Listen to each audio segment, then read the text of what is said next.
रामराम मित्रांनो, तुमचे जर सोयाबीन पिवळं पडलेले असेल तर आपल्याला सोयाबीन पीक हे लवकरात लवकर हिरवेगार होण्यासाठी काय करायचे आहे ते आपण या व्हिडिओमध्ये बघणार आहोत। तर मित्रांनो, सर्वप्रथम आपण जाणून घेऊयात की सोयाबीन पीक हे आपले पिवळे कशामुळे पडले।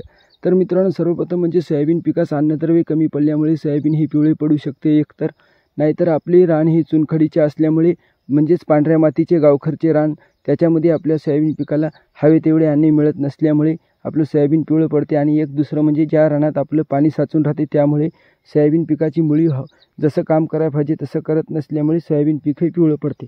तर मित्रांनो, तुम्ही सर्वप्रथम काय करायचं आहे, आपल्या रानातलं पाणी काढून टाकायचं। साचलं असलं तर आपल्या मुळीचं काम चालू होते। आणि जर तुम्हाला खत टाकायचं असलं तर युरिया खत टाकू नका, खतासाठी दुसरे खत वापरायला लागतील तुम्हाला। तुम्ही दुसरे व्हिडिओ बघू शकता, त्याचा संपूर्ण माहिती आहे। हे आता फवारणीचं आपण सांगत आहोत। तर तुम्ही फवारणी करता वेळेस 19-19 आणि मायक्रोन्यूट्रियन्सचा वापर करा मित्रांनो। याच्याने तुमचं सोयाबीन हिरवगार होईल मित्रांनो। चांगल्या कृषी केंद्रातून तुमच्या जवळच्या व्यक्तीची सल्ला घेऊन हे सर्व वापर करा।